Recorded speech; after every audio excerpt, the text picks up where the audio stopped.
नमस्कार, प्रवास साक्ष्य देख रहे हैं आप। आपके साथ मैं हूं अंकित सिंह। वक्त संसद डायरी का है। केंद्रीय बजट 2024 पर संसद के दोनों सदनों में लगातार चर्चा जारी है। विपक्षी दलों ने इसे भेदभावपूर्ण करार दिया है, जबकि सरकार ने इसे दूरदर्शी बताया है। 22 जुलाई से शुरू हुआ बजट सत्र 12 अगस्त को समाप्त होने वाला है। राज्यसभा में आज आम आदमी पार्टी के सांसद राघव चड्ढा ने भारत में चुनाव लड़ने की न्यूनतम आयु 25 वर्ष से घटाकर 21 वर्ष करने का आह्वान किया। वहीं कांग्रेस सांसद द्वारा परिसर के एक हॉल के अंदर बारिश का पानी लीक होने का कथित वीडियो पोस्ट करने के बाद विपक्ष ने नए संसद भवन के स्थायित्व पर सवाल खड़े किए। जापान के हाउस ऑफ रिप्रेजेंटेटिव्स के अध्यक्ष नुकाका फुफुशिरो के नेतृत्व में आए एक संसदीय शिष्टमंडल ने बृहस्पतिवार को लोकसभा की कार्यवाही देखी।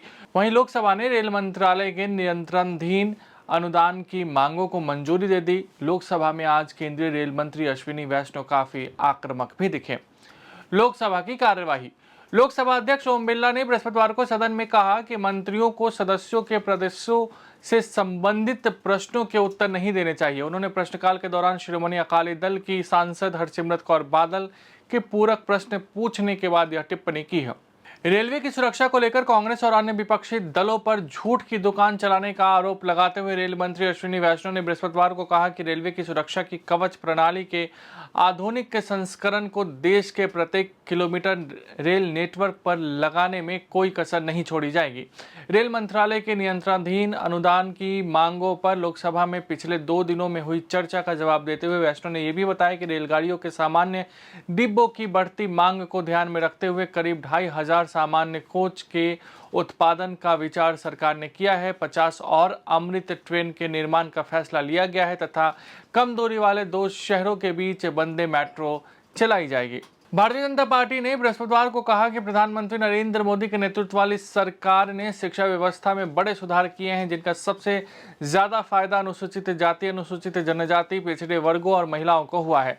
पार्टी सांसद तेजस्वी सूर्या ने वर्ष 2024-25 के लिए शिक्षा मंत्रालय के नियंत्रणाधीन अनुदानों की मांगों को लोकसभा में चर्चा की शुरुआत करते हुए यह भी आरोप लगाया कि अनुसूचित जातियों, जनजातियों और अन्य पिछड़े वर्गों की सबसे बड़ी विरोधी कांग्रेस है, जिसने मंडल आयोग की सिफारिशों को लागू नहीं होने दिया। कार्यस्थलों में महिलाओं के लिए सुरक्षित एवं अनुकूल माहौल उपलब्ध कराने के लिए हर संभव प्रयास करने का दावा करते हुए श्रम एवं रोजगार मंत्री मनसुख मांडविया ने कहा कि बीते 6 साल में श्रम बल में महिलाओं की भागीदारी बढ़ी है।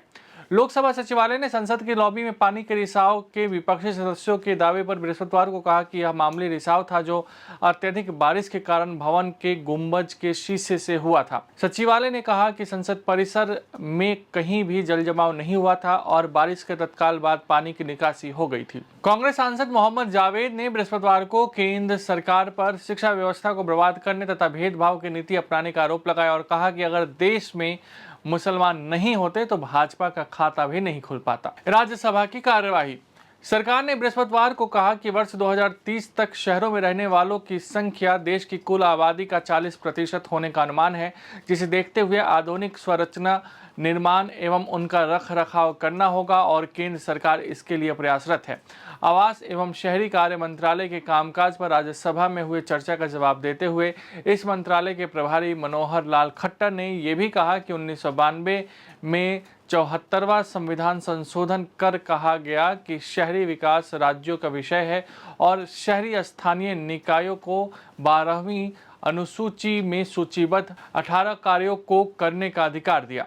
राज्यसभा में बृहस्पतिवार को विभिन्न दलों के सदस्यों ने देश में बढ़ते शहरीकरण के बावजूद आवास सहित आधारभूत ढांचे के लिए चलाई जा रही विभिन्न योजनाओं के समुचित ढंग से क्रियान्वयन और निगरानी नहीं होने पर चिंता जताई। वहीं कुछ विपक्षी सदस्यों ने कल हुई वर्षा के कारण नए संसद भवन के जल जमाव को लेकर भी सरकार पर सवाल खड़े किए। पूर्वोत्तर क्षेत्र विकास मंत्री ज्योतिरादित्य सिंधिया ने बृहस्पतिवार को राज्यसभा में कहा कि बीते 10 साल में केंद्र सरकार ने पूर्वोत्तर क्षेत्र के विकास को प्राथमिकता देते हुए उसके लिए 5.15 लाख करोड़ रुपए आवंटित किए, जबकि कभी इस क्षेत्र को देश का अंतिम हिस्सा माना जाता था।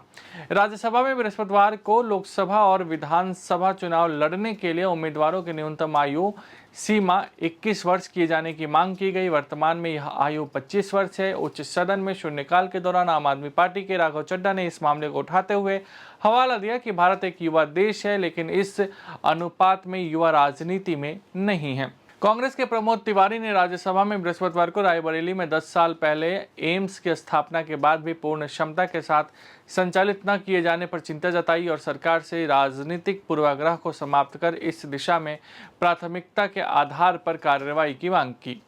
राज्यसभा में बृहस्पतिवार को विपक्षी कांग्रेस ने केंद्र सरकार पर तीखा हमला बोलते हुए दावा किया कि वह किसानों की आरती उतारने की बात करती है, लेकिन उसके रास्तों में कांटे बिछाती है और उनके साथ न्याय नहीं करती है। वहीं सत्ता पक्ष ने विपक्ष के इन आरोपों को सिरे से खारिज करते हुए कहा कि प्रधानमंत्री नरेंद्र मोदी की सरकार किसानों के कल्याण के साथ ही उनके सम्मान के प्रति भी गंभीर है तथा तत्कालिक यूपीए सरकार ने स्वामीनाथन आयोग की रिपोर्ट लागू करने की सिफारिश को ठुकरा दिया था। कांग्रेस सदस्य रणदीप सुरजेवाला ने नरेंद्र मोदी सरकार पर निशाना साधते हुए कहा कि उसने किसानों को शकुनी की तरह चौपड़ का मोहरा बना दिया है। अगर आप भी लेना चाहते हैं देश दुनिया की तमाम जानकारी तो आज ही सब्सक्राइब करें हमारे चैनल को। साथ ही नीचे दिए बेल आइकन को जरूर दबाएं ताकि हर अपडेट आप तक पहुंच सके।